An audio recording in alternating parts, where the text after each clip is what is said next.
In this episode एक नया item हम लोग ट्राई कर रहे हैं. We are going to take you through the process of ideation and visual ideation and brainstorming की स्टोरी बोर्डिंग के थ्रू. बहुत से आइडियाज मुझे कुछ जब आते हैं तब उनको मैं ढूंढ करके टेस्ट करके देखता हूं कि वाह मजा आ रहा है कि नहीं आ रहा है. कभी कभी एक ही आइडिया के 2-3 वर्जन होते हैं स्टोरी के. तो ये चीजें मैं आपके साथ शेयर करूंगा. मैंने बहुत पुराने जो स्टोरीज हैं, कुछ शायद 2001 2002 के स्टोरी बोर्ड्स हैं जो मेरे पास हैं अभी, जो मैं आपके साथ शेयर करने वाला हूं. तो गॉब जो फिल्म आपने देखी है, ये मैंने आपको बताया था कि एक कैरेक्टर पता नहीं कहां से आया, बट एक कैरेक्टर आया और उस पहली कहानी में एक रिलेशन हुआ कि वो आया, उसने बच्चों को पकड़ा और सिंपू ने धोया उसको. तो इसके बाद मुझे और भी कुछ कहानियां मेरे दिमाग में आई. तो आज हम लोग आपको कुछ ऐसे स्टोरीज दिखा रहे हैं जो कभी रिलीज नहीं हुई, ये फिल्में बनी ही नहीं थी. तो this is the first time, I don't think anybody has ever seen this, and we are sharing this specially for the Simpu Film Festival. I will take you guys through the storyboard now. Okay, तो ये पहला page है मेरे sketchbook का. यहाँ पे आप देख सकते हो गॉब एंड सिंपू के कुछ कैरेक्टर एक्सप्लोरेशंस मैं कर रहा हूं.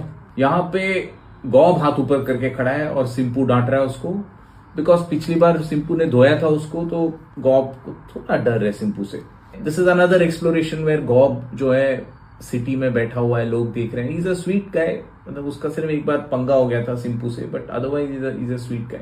गॉब थोड़ा नटखट भी है. तो यहाँ पे what I am trying to explore is a story where Simpu जैसे लूना में जा रहा है, और जैसे जैसे जा रहा है यहाँ पे गॉब ना अपना हाथ रखता है बीच में और Simpu crashes onto his hand.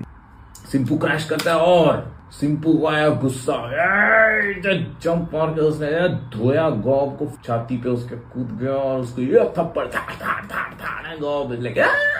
Gob भाग जाता है और उसके हाथ ऊपर रहते हैं. They become the channel we लोगो.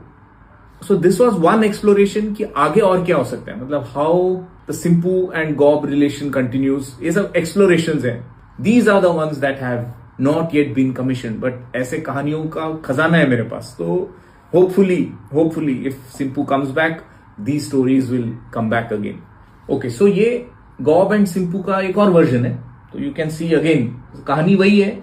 सिंपू सुबह लूना में आ रहा है, गॉब इज नटखट गाय. यहाँ पे वो ऐसा अडंगी देता है, ऐसा हाथ डालता है बीच में, तो सिंपू गिरता है नीचे, रोल करके खड़ा होता है. अगेन सिंपू का आया गुस्सा और सिंपू ऐसे बिल्डिंग के ऊपर से कूद के जंप लगा के गॉब के ऊपर छलांग मारता है, गॉब को लेके नीचे गिरता है, नीचे में उसको पीट रहा था. यू सी गॉब गई एंड देन होराइजन के पीछे से गॉब निकला और गिरा नीचे.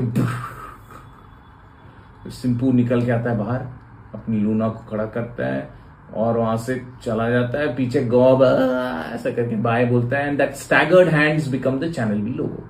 The plot is the same, but we are exploring different ways in which it visually unfolds on screen and different ways to even arrive at the logo of Channel V. तो ये एक मजेदार process मुझे लगता था. And in future episodes बीच में I'll keep sharing these old things that we dig out. This is what I used to send to the channel as a pitch कि उन्हें समझ में आए कि यार कहानी क्या है और वो unfold कैसे होगा. And once they were excited, they would say चलो ये बनाते हैं. And then we would make a certain number of films. So see you again in the next film.